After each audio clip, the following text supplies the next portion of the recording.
Am I a hero? Am I a hero? We're here to challenge your definition of a hero. Hello, everyone. Welcome to yet another episode of the 10,000 Heroes podcast. This is the podcast where me and my lovely co-host, Ankur Shah Delight, try to figure out what we mean by the word hero and ask a bunch of people about it. And in this podcast, we have a wonderful, wonderful classical Indian musician, composer. Ankur, what can you tell us by way of intro about this gentleman you interviewed? Yeah, I met Deepak Ram. I might have been 12 years ago. I attended a concert he gave, and I was just blown away. I had studied Indian classical flute at that time, and studied enough to know that I would never be a professional at it, but I can really just value and respect what goes into, as Deepakji was talking about, just a single note.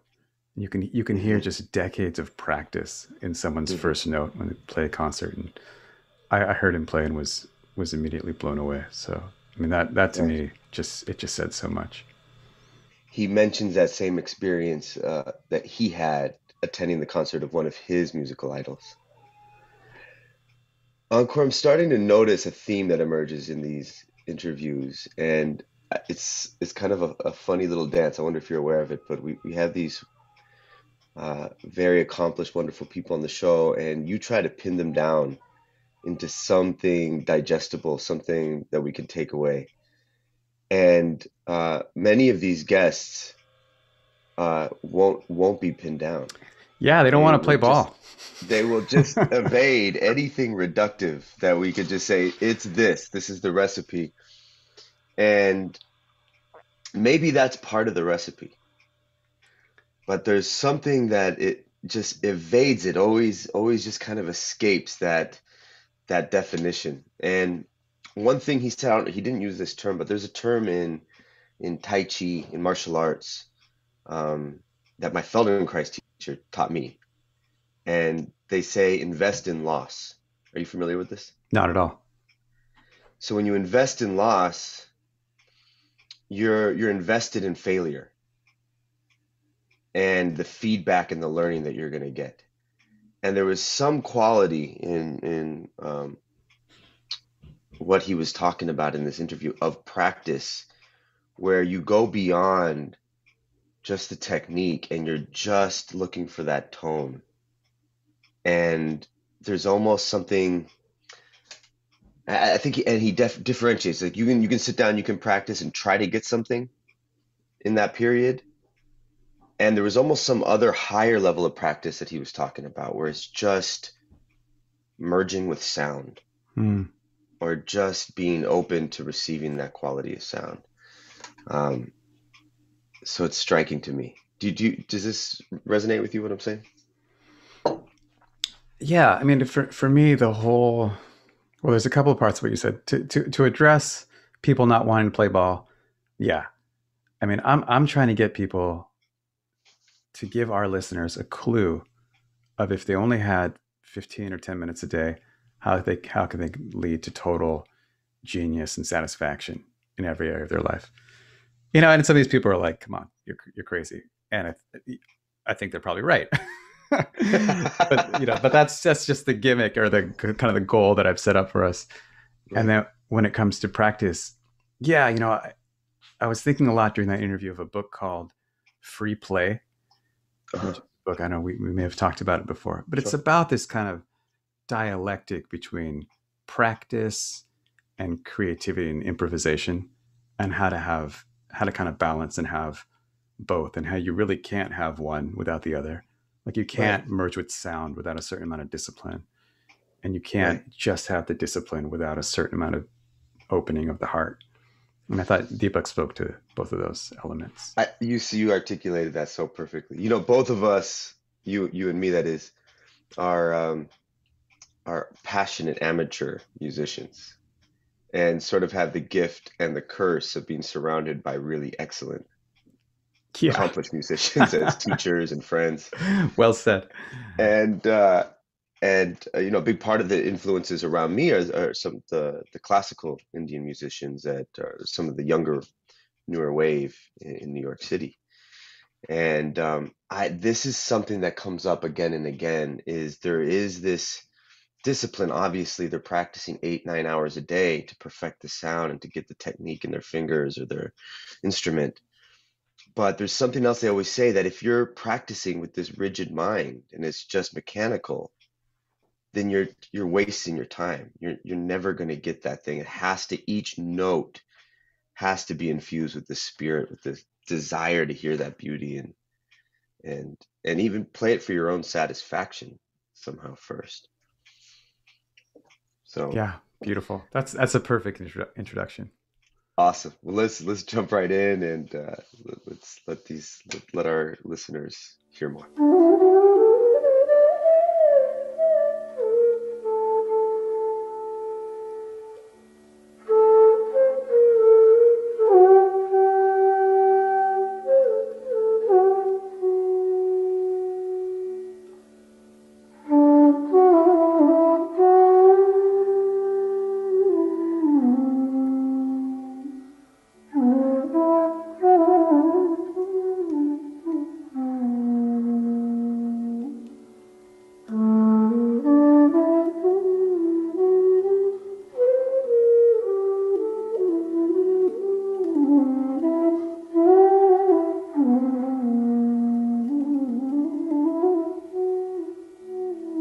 Welcome, Deepak Ram, to the show, or as I call you, Deepakji. No, you can just call me Deepak. That's fine. Thank you. Thank you. It's good to be here. Yeah. And actually, in advance of this, I was just listening to some of the work that you have on Spotify. And in my mind, you're a classical Indian musician, because that's kind of how I've interacted with you. You're right. But the album I came across was not classical at all. It was they had a lot of like backing tracks and some good bass and drums, and so it kind of opened me up to a whole new world of your work. It was Flute for Thought was the... Oh, okay, that's a very old album. Yeah. It's like almost 21, 22 years old. I think I was just attracted by the title, Flute for Thought. Right. So Deepak is a bansuri master and also a bass player, and maybe some other instruments that I don't even know about. No, I'm not sure if I'm a bass player. I dabble with bass, guitar, keyboard, I mean, for my own personal recordings, but I don't play bass in public. Yeah. Well, I wonder if you could just tell us a little bit about how you started with music, or maybe who your first teacher was to get us started here. Sure. I mean, I grew up obviously in South Africa during apartheid, and we lived in a small town, which was, I call it the Indian reservation, because it was Indians were forced to live separately from, so the races were divided into 4 groups. Wow. So Indians were forced to live in an area and we called it the Group Areas Act, and it was a small town. There was no cinema, there was no park, there was no restaurants. It was just our houses and schools. So there were no concerts. I wasn't exposed to concerts. The only music I was exposed to is street bands. Little African kids would make guitars with oil cans and play. And my first guitar was an oil can guitar. So long story short, at age 15, I discovered there was a music teacher who lived in Tolstoy Farm, where Gandhiji used to live. Wow. So Tolstoy Farm was about 4 kilometers from my house. I haven't said that it was still far, because, we only had bicycles then. So my uncle told, he saw me, my first flute was actually made from a drain pipe. My brother took a drain pipe and drilled 6 holes, and I merrily played on that flute for a while. Like a PVC or metal? No, or... steel. Wow. Drain pipe. It was pretty heavy too. And so my uncle came and he saw me playing this thing. He said, why don't you learn this thing? There's a teacher here. I know him. His name is Jairam Bhana. He lives on Tolstoy Farm, because he's also a painter. So he's like looking after the house. It was a kind of a museum to an extent. And so I went there at age 15, and basically I was born again. So that's how I feel my life started, really. So I started learning flute and tabla, and I was I got so immersed in these two things that I forgot everything else, including high school. I stopped going to classes. I stopped doing homework. I stopped studying for exams. And eventually my parents, they weren't very well off, but, my mom with the wisdom told my dad, this boy is not going to finish school. He's just not interested. I mean, I was a very curious child. I mean, I used to read a lot because my mom she's been a school teacher. She instilled in me the love for the written word. She always told me there's a whole world between covers of books. So I read a lot, but I hated school.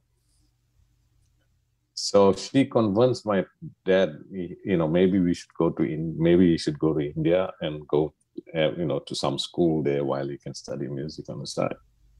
So that's how my journey started. At age 16, I went to India, and I was initiated by my first guru. And he told my parents, don't bother about him going to school. It's just a waste of time. Just let him do music. And so thanks to him. So I started with tabla and flute, and the rest is history, basically. Wow. So. And so did your parents move to India with you? They took me to India because, I was 16, 17 years old. So they took me. They were also very interested in yoga. So, they decided to go do a yoga teacher training course while they were there in Bihar. But they left me in Bombay. And it was very difficult because, I lived in a slum in Bombay for 2 years. I mean, it was 9 people in one room at my guru's house. It was difficult. No bathrooms, shared toilets, no running water. But, I experienced unconditional love in this family, which compensated for all the other hardships. And of course, I was immersed in music. So that, kept me going. And made me ignore the surrounding environment, And so subsequently, I went back to South Africa and I made a bunch of trips to India. And in 1981, I became a student of Pandit Hariprasad Chaurasia. And that's when I spent a chunk of time studying with him. Wow. So who was the first guru in India? My first guru's name was Sri Suryakant Limai, in whose household I lived. And he was known as one of the best flute makers, bansuri makers in India. Wow. At that time. And, he also taught music at a school called the Oder School of Music. So he took me to another teacher called Pandit Vijay, Raghav, a famous flute player, but he also monitored my practice. So, we use the word talim. It's basically an Urdu word when you study, because you're like immersed in the study of the art form. But your teacher is around all the time, so he's correcting you. That was difficult for a teenager because he'd correct me every single minute, I could never play. I could never play peacefully for more than a few minutes before you, pull his face and say, no, that's terrible. Let's do this. Let's do this, So, but that is great training, So what made you accept that kind of control and kind of attention to what you were doing, even though you weren't interested in being in school? That seems very like school-like behavior to me. Yeah, but this was a subject. You see, music, I'll tell you what, as a child, growing up as a child, even when I was very young, I wasn't a very happy kid. I thought life was really boring. And, you have to get up and you have to eat and you have to do that every day. What's the meaning of all that? But when I heard live music, my spine tingled, my whole body tingled with joy. And I didn't know what that was, why that happened. But all I knew, every time I heard live music, my whole body would feel like something is happening, something awesome is happening, from head to toe. I feel this amazing sensation. Wow. And when I started playing, that just continued. So, that made me, accept whatever discipline it required. Wow. So when you play, or at that time, you're in India for this 2 years at your guru's house in Mumbai, and every time you practice, you play, you have that sensation in your body. That sensation wasn't there it didn't happen all the time, but the excitement, there's this sheer joy of getting a note right and it sounds so nice. It's like, it was just, this is life, you know, there's nothing more than this for me. So, and I mean, I didn't think of it, you know, people think I'm going to do this as a profession. That never occurred to my, I never thought I could earn a living from it. That wasn't anywhere in my thought process that I'm going to do this for a little bit and then I'm going to get a job in the movie industry. I'm going to play concerts. That never came into play into my mind at all. All I felt was this made me really happy. The joy I feel when I play music, nothing else will measure up to that. So I just, you know, immersed myself in it. Yeah. And did you grow up with any kind of religion or spirituality or any of that kind of thinking? We had, because, interesting question, because, you know, we were so isolated in South Africa. I mean, they were like, when I was growing up, there was probably like maybe 50, 60,000 people in that town. And so because there were no cinemas, there were no, you know, the most entertainment was Indian weddings and pujas. So people had, you know, a great, every weekend someone had a puja. And then you kind of later realize it was a social thing, right? Yeah. Let's get together. Let's do Hanuman puja, Vishnu puja. So, but at age 15, my parents discovered yoga and yoga philosophy. So there was a guy who had come from India. He used to lecture every Sunday about, you know, Vedas and all that. So from the actual puja, traditional ceremonies to the philosophy. So when I started music, at the same time, I also started reading a lot about like people like Aurobindo, Sri Ramakrishna, Swami Vivekananda, yoga, Krishnamurti. I mean, as a teenager, Jai Krishnamurti was like, I used to read a lot of him. Yeah. And so that also influenced, you know, a lot of my thinking. And it kind of went along with music. I mean, like the philosophy of music, you know, the aesthetics of music and philosophy kind of seemed, you know, like on, you know, parallel tracks. So, excuse me. So I immersed myself kind of in both. But, you know, I'm not a practitioner of yoga. I'm a very lazy person. So. I mean, there is something when I've met, you know, when I went to India to study music and meditation, there was an interesting maybe contradiction or conflict that I saw, that the people who had really made it in music and dedicated their lives to music tended to stay up very late and spend all night, you know, drinking chai or smoking and waking up very late in the morning. And the meditation, I still do that. Yeah. Yeah. So the meditation community is kind of like the opposite, right? Right. Yeah. I actually lived in a yoga community in Mount Madonna in California. And the head guru, Baba Haridas, you know, he loved music. So yeah, he invited me to stay there.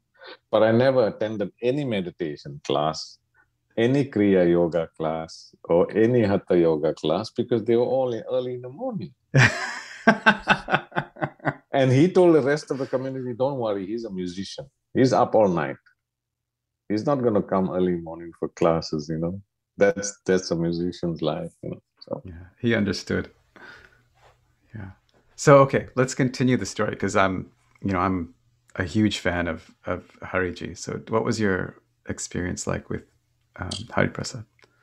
It was incredible. I mean, you know, the fact that that's so hard to describe in words. I remember when I went to meet him for the first time, I was walking up the building in Bandra with my first guru, who took me to him. And I could hear you playing Rag Lalit, you know, as I'm walking towards his building. And just sitting, because now, you know, after I listened to him so much. I mean, there was no videos then on LPs, you know. I had maybe 4 LPs of his before I met him, and I listened to those like hundreds of times, you know.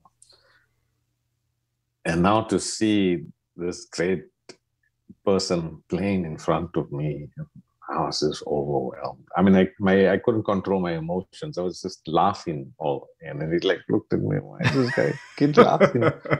It's like I just couldn't control this, what I felt inside. It's just incredible. And he's a very generous human being. So he accepted me as a disciple. And which was interesting when I went back to the place where I was staying, which is kind of a Chol slum area. I had to, give sweetmeats to all the neighbors because, in India, when something good happens, you share sweetmeats with people, and so that was very special. But yeah, it was incredible. And, I was so in awe of him. I mean, I kind of look at him as a God figure even today, so it was just incredible. I mean, I don't have words to describe what it was to learn. And I was fortunate because at the time, it was 1981. He didn't have many students at that time. And so I had a lot of alone time with him, lessons that would last 3 to 4 or 5 hours. Wow. And it was just, that's amazing. Yeah. And what is a lesson like? Is it, he plays something, you repeat it? Yeah, in the beginning, in the beginning, he had written stuff. So like Rag Bhopali, for example, I spent 8 months studying Rag Bhopali with him. In the beginning, he wrote a lot of exercises on paper, which I, used to memorize. And then later, once I got enough technique to follow him, and then a lesson would take a different, then he would play whatever he chose to play that morning. And I would learn that raga, so someday it would be like 2 to 3 hours at least, one raga, and so that's, I'd learn to follow him. And sometimes if I couldn't manage following him, I'd repeat a line, And none of them never spoke much because he always had pan in his mouth, right?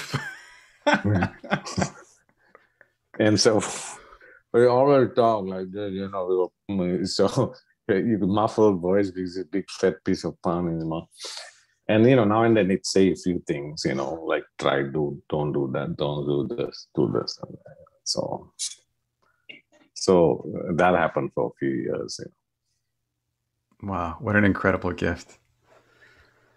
And what about practice? I mean, being a classical musician of any kind, or specifically, classical Hindustani musician, there's clearly just a huge amount of practice.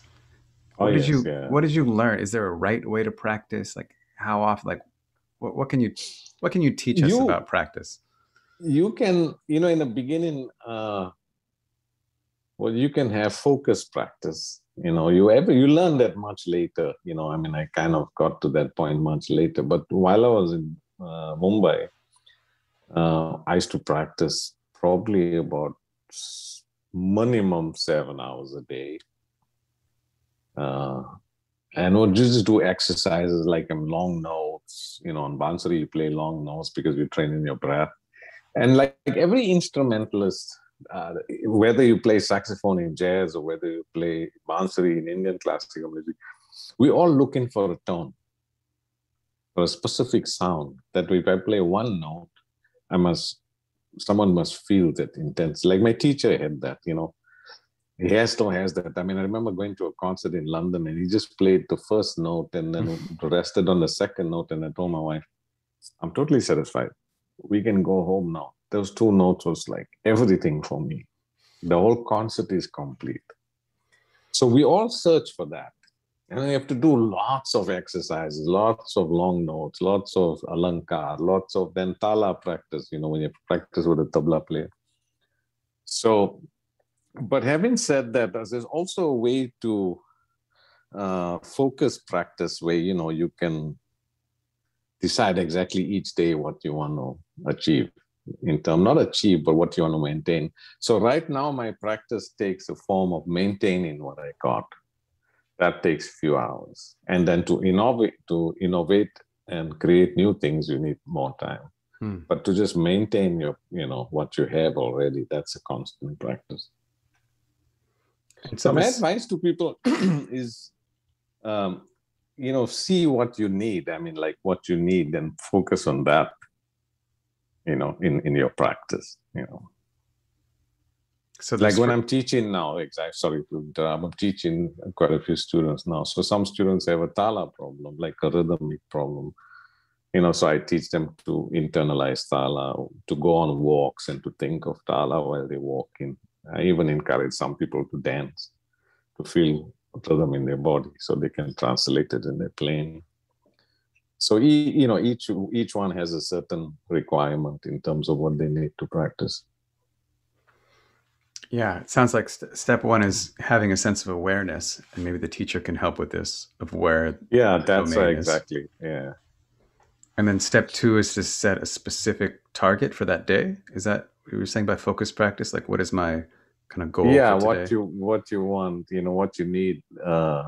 And it doesn't have to be like so, dogmatic or like college or school or something. I mean, you still have to enjoy the process of practicing. It should not be like a chore, that, oh my God, I have to play scales for 2 hours. No, you should come to the place where the music start teaching you what to do. And then your instrument will tell you, this may sound esoteric, but your instrument will guide you. You said, listen, this is what you need to do now. All right. So, and when you're practicing, like, for example, you're practicing bass, or you're practicing, say, A minor scale or, whatever, you kind of play each note slowly, absorb the note, absorb the feeling of each thing. And then, you keep different speeds. You still have to have the same quality of note, no matter what speed you play, all that kind of thing. So, so like, I mean, you don't have, I have actually a list that I remind myself. These are 12 things that I have to look at. For my list is like, first being long notes, because breath. And as you get older, you need to take care of your breathing and all that. So, number one is long notes, breathing, long notes. Number two is octaves, like playing one note in the octave above. Then working on tone and sound. And right now I'm kind of working on dynamic control, what I call subliminal phrasing. It's like I play a phrase and I repeat the phrase, and then the third time I play the phrase so softly and I leave out certain notes, but the audience hears it because they heard it before, but I don't play it. So I'm kind of working on those kind of things right now. Wow. And you work on that every day? Most days, yeah. I mean, the last year, a lot of people say the musicians practicing like crazy in pandemic. I was not, for some reason. So I'm actually took a long break. I'm getting the past 2 weeks, I'm getting back into practicing again, so. I mean, I work as a composer, so I had a lot of writing work during the pandemic, which I'm grateful for. So, orchestral work and stuff like that. Yeah. And what about, I'm curious, the podcast is called 10,000 Heroes. So part of it's about different definitions of heroism, and I'd love to get into that with you. And another part of it for me is, what can people from all these different walks of life who are excellent or practice in these different areas, what can they offer us? Like, what can we learn? So is there something that you'd like to share about what your practice with music has taught you about the practice of living that we might all benefit from? I mean, the one thing is to live in a moment. That everybody talks about that. So many philosophies, always talk about that. But, we come to realize that we don't have any other time but in a moment. Somebody asked a famous teacher, how do I love in the moment? And the teacher answered, love somewhere else and show me. So music kind of brings you back to that space of what is it to be alive? What is it to breathe? What is it to be alive? And just to be a loving thing. What people are there, what's the meaning of life? Life itself is the meaning of life. Life itself is an entity. So, like growing up, there's a lot of things I didn't notice, but through the practice of music, like you spend many hours practicing and you kind of become still. You start noticing things, and then music itself articulates some, knowledge to you. And then somehow it translates to how you observe things. Like, I live in an apartment, but we have like this common garden. And right now there's so many birds out there. And sometimes I sit for 2 hours outside, just listening to the birds, And, so I may look back and certain relatives will say, why are you wasting your time? Why are you sitting so idle? The idle mind, the empty mind is a devil's workshop. No, an empty mind is the greatest possibility a human being can have, because when you're filled with memories, you don't see what's in front of you. Music teaches you that, and I think art teaches you that. And I think whatever subject you study, like I've met people who study mathematics, they immerse themselves in mathematics. They immerse themselves on medicine or some kind of research. That kind of gives them the ability to observe things in a very keen way, in a very focused way. I remember in primary school, there was a poem, I think it was Wordsworth, I'm not sure. Went something like this: what is life if full of care? We have no time to stand and stare. We have no time to stand and stare at the sheep and the cows and the meadows, and it goes on like. And, that stayed with me. And I mean, sometimes I forget that, we all do. Like you rush into the supermarket and there's long queue in the supermarket, you're getting irritated. The milk you want 1% is not there, and then you just forget. You forget all the things. You start getting irritated with everybody. And then you forget this. You walk past the tree like 4 or 5 times. You never looked at it. Yet the tree is giving you oxygen. And it's just in itself is beautiful. As human beings, we always look for something that has utilitarian value. I think music kind of makes you, step back and say, listen, everything is not, what's the utility of a flower? It comes, it shows its beauty, and it withers away. You can't, so life is not utility, it's life itself, And I think music brings you to that space. Or any subject, if you go deep enough, brings you to that space.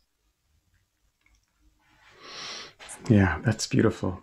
So in the beginning of our conversation, you talked about how when you heard music for the first time, you felt like you were reborn. And before that, you were just like, what is the meaning of this? So would you say that what's the relationship between your discovery of music, your practice of music, and your purpose? Do you have this notion that there is a purpose for you as a particular individual? I often thought about that, and then I always come back to the thing is that somehow this thing was put into my hand, right? Because before I actually had a flute, I had an imaginary flute. The school rulers that you draw lines with? We used to have wooden ones. I drew holes on them, blowing hole, and because I saw someone with a flute, and I would play that thing. I played the thing for almost a year and a half. I think I was in maybe 8, 9 years old then. And with a lot of scolding from the teachers. And then when I heard Call of the Valley, the album. Yeah. I just like, man, I can't express to you in words what I felt. Like, I just felt like, for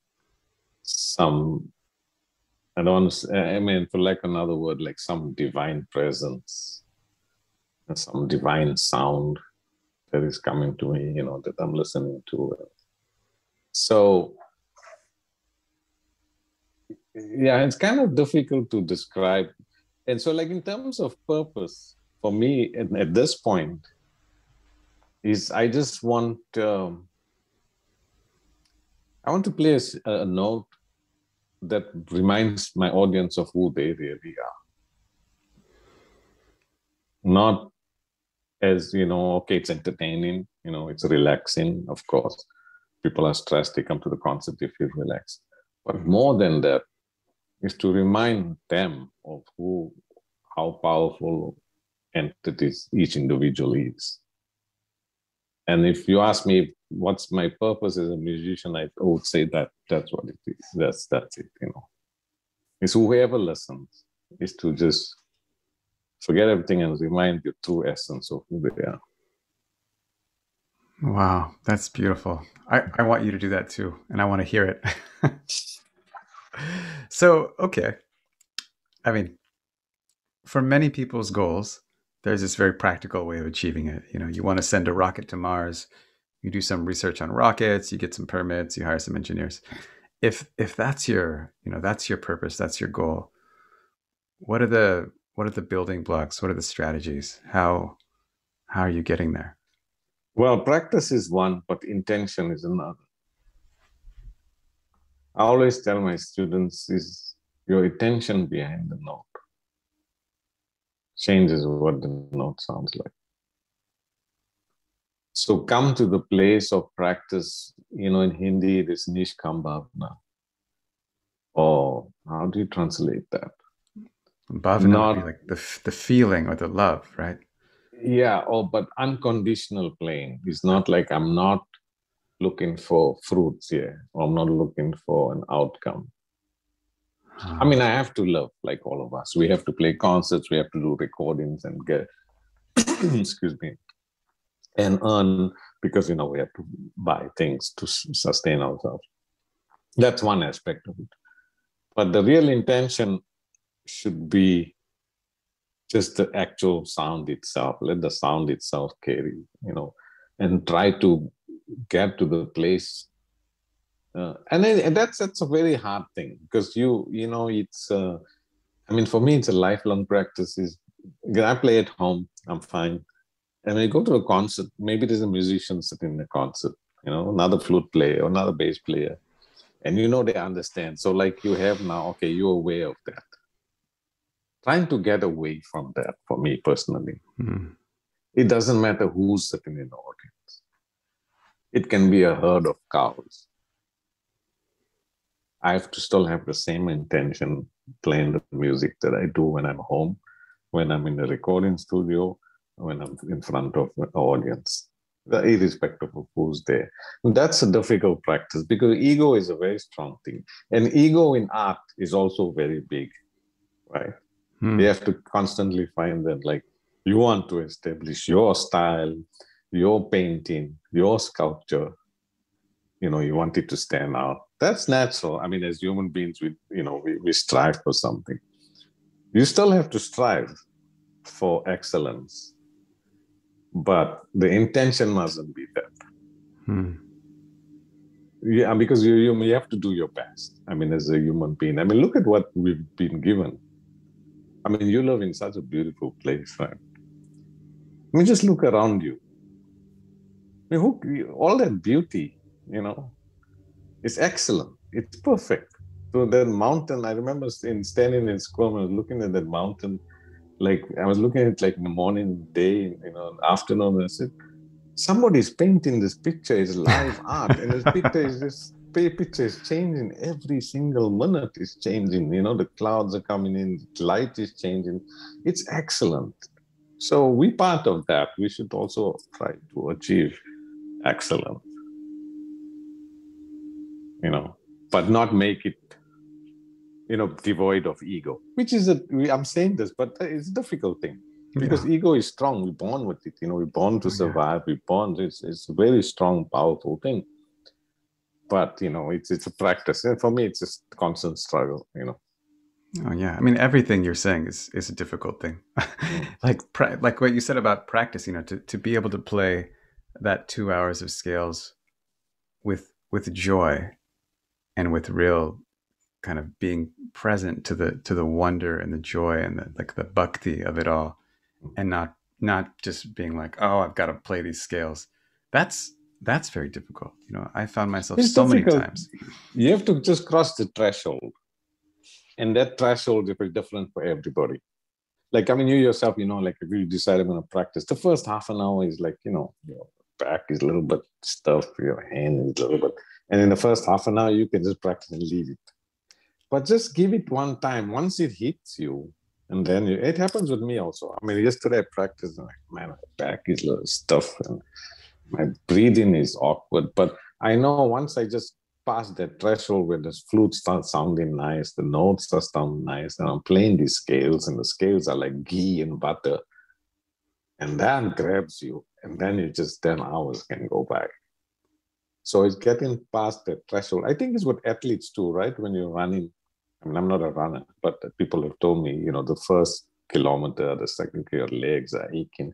And then it gets into the rhythm, your body adjusts, your mind adjusts, and it's just like free flowing, similar Yeah. to that. Yeah. I actually had that experience recently for the first time because I haven't done much running, but I ended up on this run kind of by accident. And 30 minutes into it, I realized that I could run forever.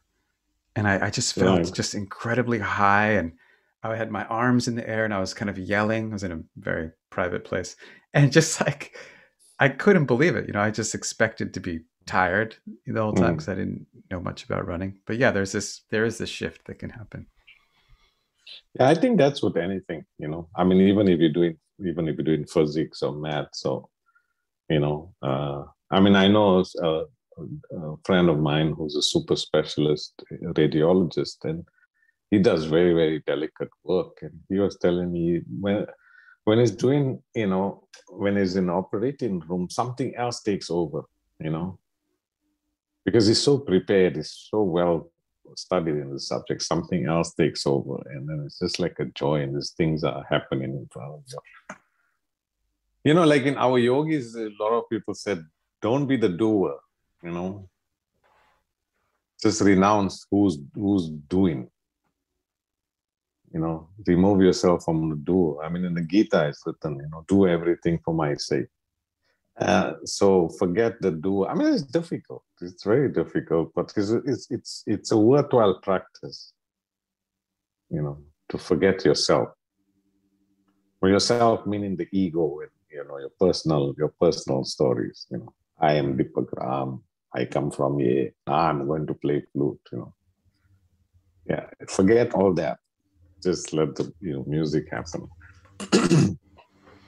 Yeah, and given your experience in the formal education system as a child in South Africa, and then your experience with some incredible teachers as a musician, and now you're also a music teacher, what do you see as the role of the teachers can have in this process of helping people come into alignment with what they truly, what makes them come alive? I think you have to look at each student as of who they are. What's their requirements in gross and subtle ways. And aim your work at that. I mean, and that's difficult in schools and all. You got, 30, 40 kids in the class. And I hated school. I mean, I don't, at the risk of not having bad influence on any young people who listen to this podcast, because education is important. Curiosity is important. I mean, you have to learn things. But the way our schools is very kind of that military kind of thing, you write 1,000 times on a board, on your paper and stuff like that. So, but I think even in schools, you can kind of, inspire people. I mean, especially when you're teaching, my mom's a school teacher, and I mean, she influenced me a lot. She used to teach preschool kids, and she'd go to the class with the plan, some kind of outline. This is what I want to do. But one kid will start looking outside the window and looking at the birds, and she'll change the curriculum. Okay, let's look at the birds then. Let's study, the trees and learn about that. Instead of, no, I'm here to teach you, a timetable or, whatever language skills. No. So maybe that kind of approach is. Yeah, I mean, that seems more, given your experience, more to the point than the thing about writing 1,000 times. Because when you were saying that, it's like, wow, if you practice Bhopali for 8 months, you probably paid the same Alankar exercise 1,000 times. But I did, yeah. But it was a subject that attracted you, right? It's not the 1,000 times of repetition that's the problem. It's the fact that you didn't care about what they were trying to have you write on the board, but you really did care about getting the notes of the raga. Because it's tangible. And for me, it was tangible. If I play, the scale up and down, I can hear it's getting better and better. It's making me feel happier and happier, So that is not an effort for me. I mean, people think, how do you practice? I mean, I've hit 9 hours. I think that was my limit, kind of day. How do you do that? It's not an effort. it's hard sometimes for me to put it down. That's an effort to stop. To keep going, it's not an effort. It's not, like something takes over, you forget it. I was like, okay, I have to go to, sometimes I have to go to the bathroom, and like you wait till the last minute till it's it's an emergency, because you can't put the flute down. So I think, if you have, I'm sure you must have experienced that, at different activities, like you're so into it and then everything else is. It's almost embarrassing because, I'm really into music. I'm really into meditation, all these things. I've never experienced that with meditation, or even music practice. But I remember in college when I was learning computer programming, and I remember very vividly exactly that experience of working on this program and just not peeing for 6 hours, 8 hours, 9 hours, until I was like, oh, this is going to be an accident if I don't do this right now. Yeah. But it's so powerful. It's so powerful. Yeah, definitely. Wow. I wonder, I'd love to hear any more stories you might have from your time studying music with these great maestros. Or the one thing is like practicing in this household of my first teacher, and I would be playing. I remember, because we all lived in one room, and so the neighbor was kind enough. He said, listen, I'm out the whole day in my office. The doors are open. This is a choil system. Room. I said, doors are open. Just go practice in there if you want some peace, from the all the families. So I said, all right, great. So I was practicing in there. And I was playing alap, just enjoying myself. And my Guruji, I used to call him Babaji, Limeji, he walked past slowly, and he came into the room. He said, what are you playing? I said, I'm playing alap, this whatever raga I got. He said, what Hariji is teaching you right now? I said, he's teaching me some exercise. He said, why are you playing alap then?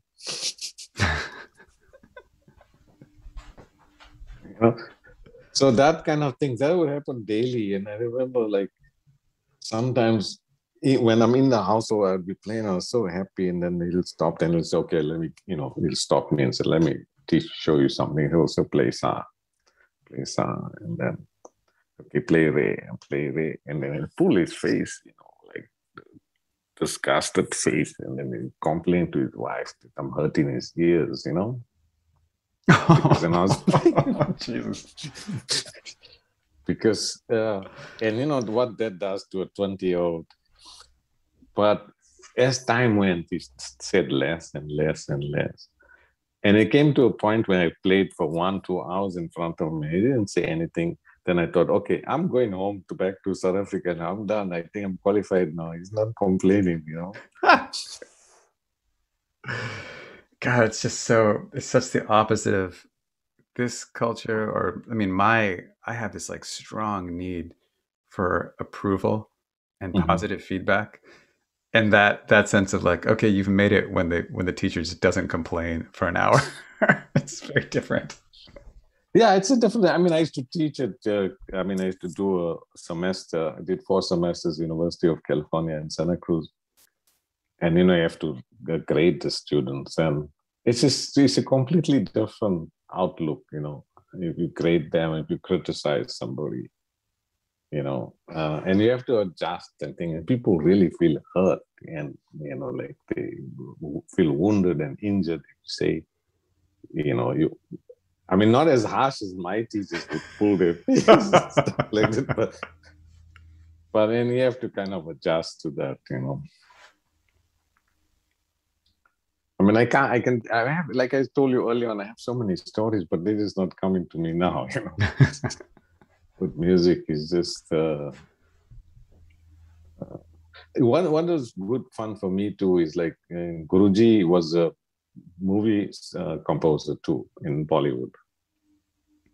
So one day when I was kind of got used to him, this is Vijay Raghav or no Pandit Hariprasad. Oh, Chaurasia. okay, yeah. So when I met him, he was doing the music for Silsila. I don't know if you know that movie. I don't.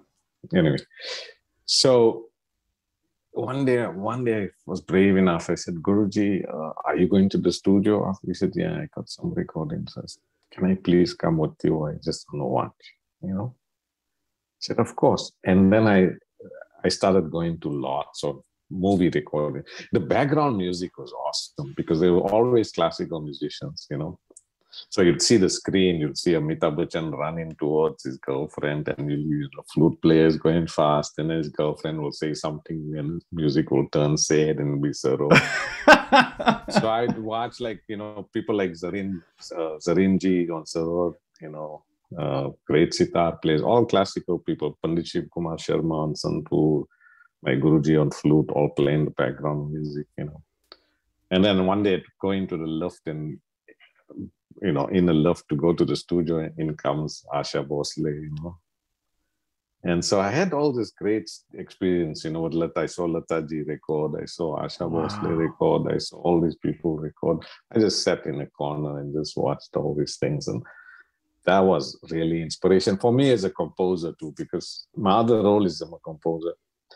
So I just finished a piece for string orchestra, which will be performed next year, hopefully.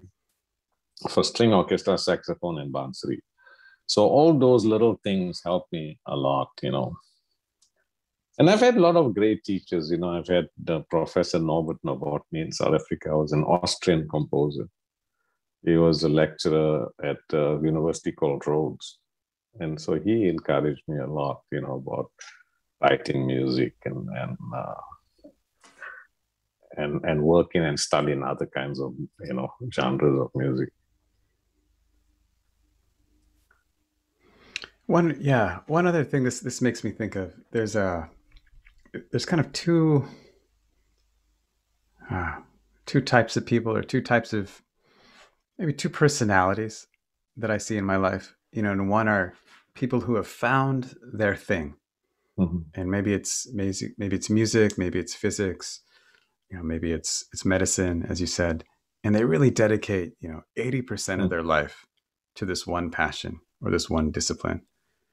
And then there's people who are still excellent in many ways, passionate in many ways, but are much more broad in their focus.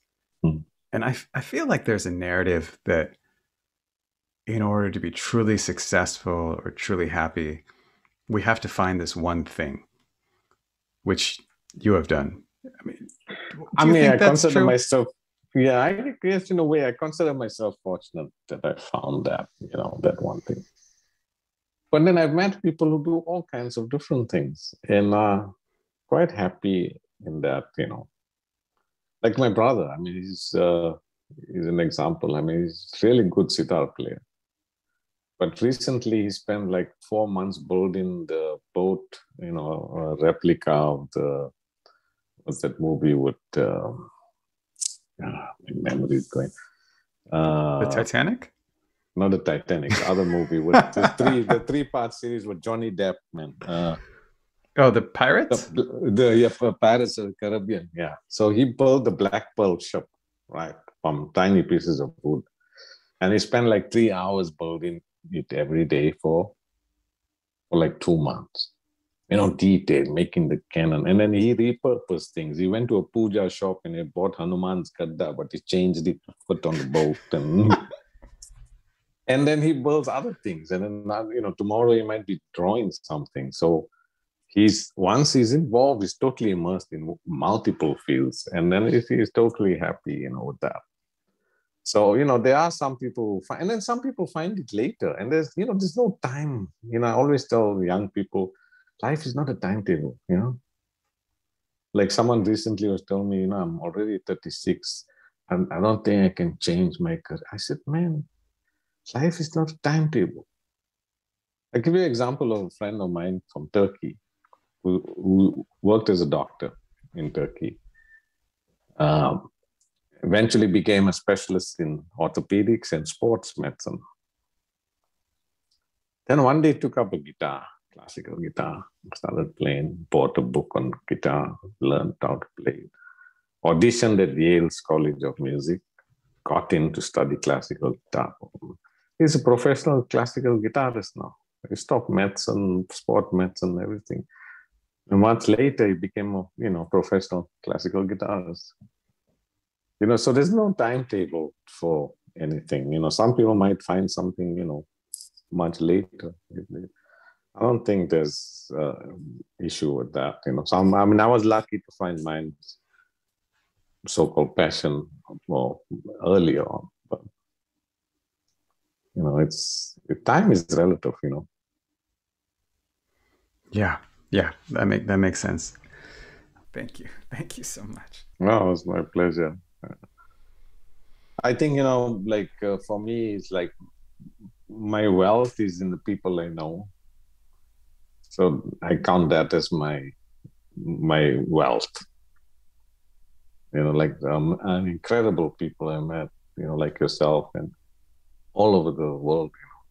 Just people doing incredible things. And I just leave you with what's the definition of his hero? I think a hero, true hero, is somebody who behaves like a zero, who does so many things but doesn't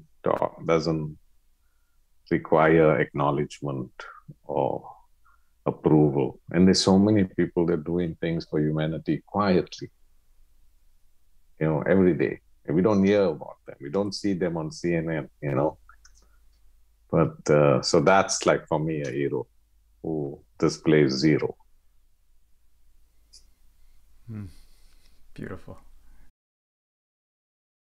Okay, thank you, Deepak, and thank you, everybody. Thanks for listening to the show. Check out the show notes for more references on Deepak and his music. And Deepak did graciously provide me with a recording of him playing the flute, so I'm going to use that as the final outro today. And once again, thank you for listening.